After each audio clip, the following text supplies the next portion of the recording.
on the network.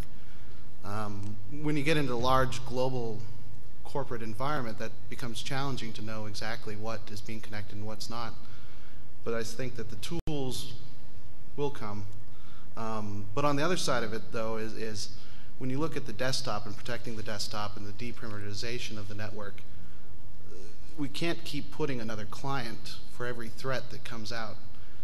It's sooner or later the CFO is just going to say enough is enough. You can't, you got your antivirus, you have your anti-spy, you have whatever the next threat is. And all of those also introduce vulnerabilities into the environment, right? I'm well familiar with the witty worm from a couple years back. So I think the future is understanding what's going on in the network, developing better tools to determine what is on there, and also having a forensic capability that I don't think you necessarily have today. Your help desk is going to have to understand that it is spyware. If it is spyware, now you got to look at your legal obligations on breach disclosure. You can't just treat it like a normal virus. So I think that in the future we'll be seeing more of that as well. Thanks. We'll get deeper into those those issues that you raised there. I'm sure in the question and answer session.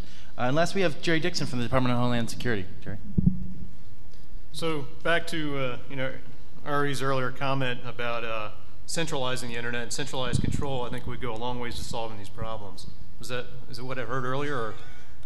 So in all seriousness, I think what Drew just touched on. One of our concerns is the sheer number of products to combat, a multitude of problems. There is some convergence, with your antivirus and spyware type technologies, and I think Ron highlighted a key point that I wanted to emphasize, and this is something that's been real effective with phishing, is the sharing of these the repositories or the different samples of spyware, sharing the databases across the vendors. Not playing the game of I've got more signatures than your company does, or getting into that kind of aspect. One of the things that we've done, just even in the phishing space, is working with law enforcement and some, the anti-phishing working group, some other organizations. We receive hundreds of phishing reports daily. Every 24 hours, we actually provide a data feed into some of these organizations that in turn push those lists out to all the commercial vendors. From our perspective, from a U.S. CERT perspective, it's going to get the most widest protection, the most expedient way to get protection out to folks and help mitigate or minimize some of this.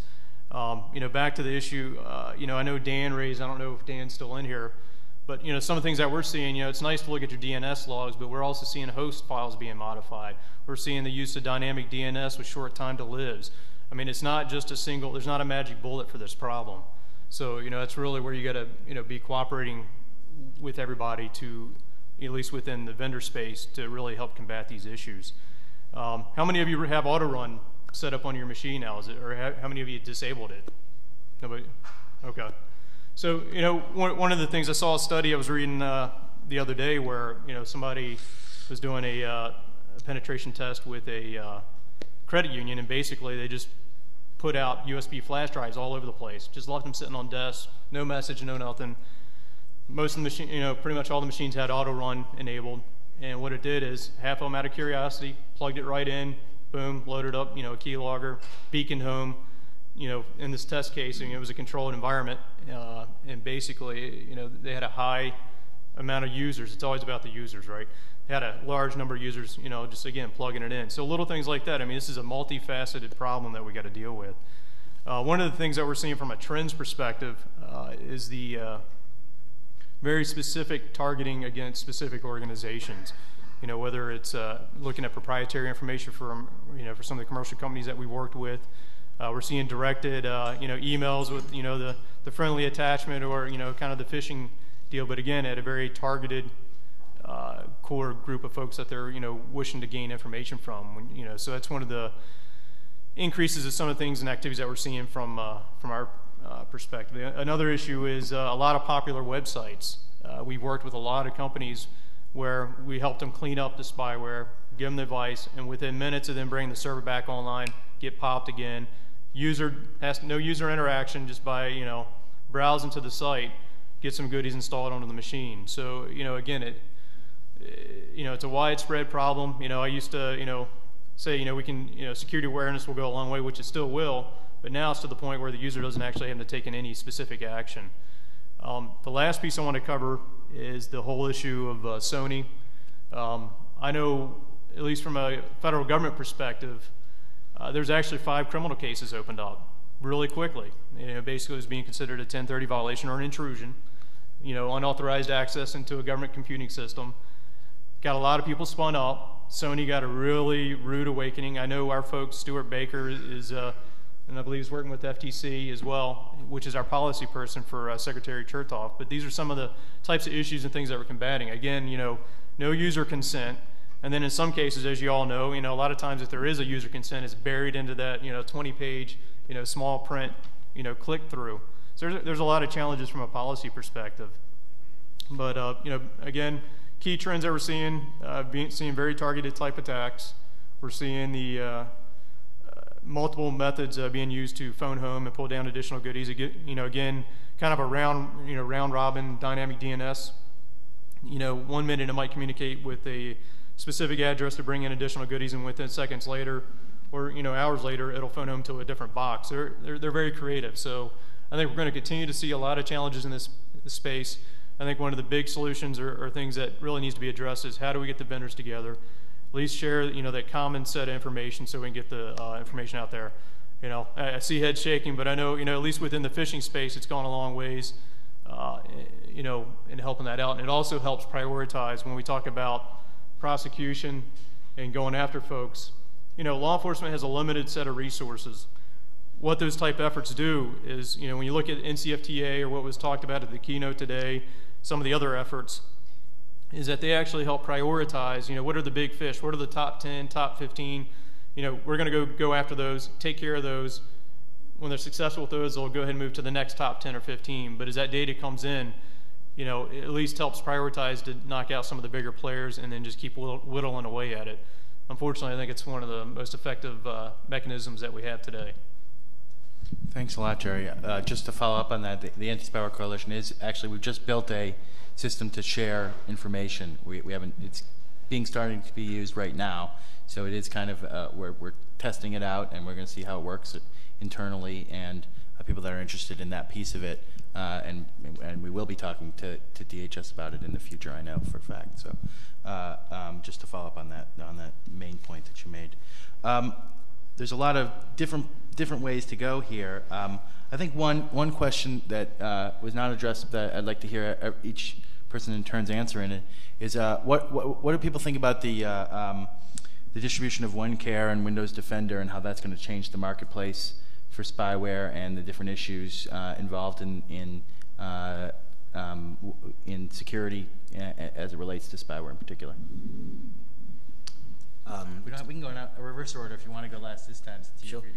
Why don't we start with you, Jerry? Sure, put me on the spot. Actually, I should put Jerry Cochran on the spot since he's here from Microsoft. But basically, I think it's making progress. I think, again,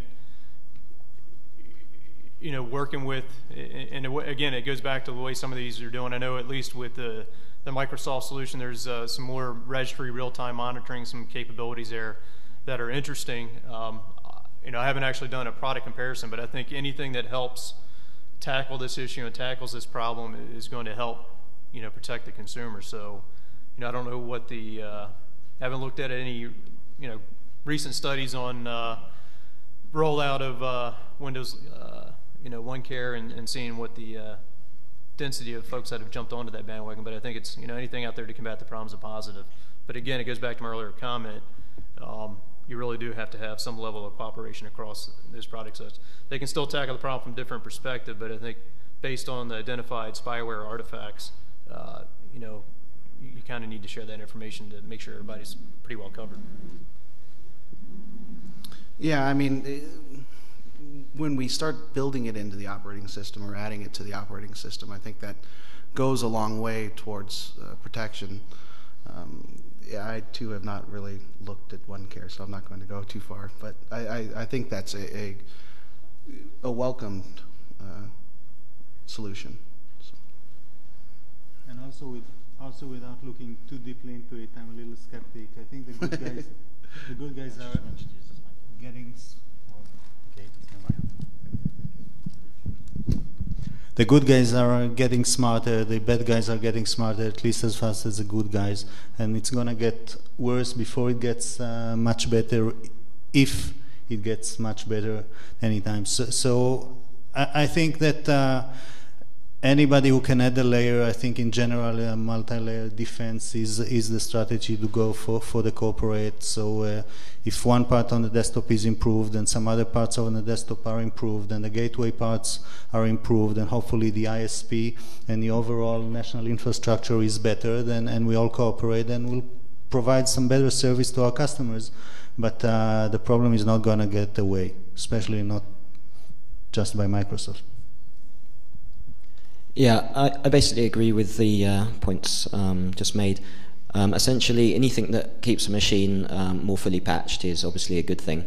But I think this will mean that we may see deployment via other common non-Microsoft applications. So, for example, if you have your system being patched as soon as a Windows patch comes out, then exploitation of browser, i.e. flaws in IE, may go down, but then you may see a rise in exploitation via other flaws, other means, so other software that's commonly bundled with Windows.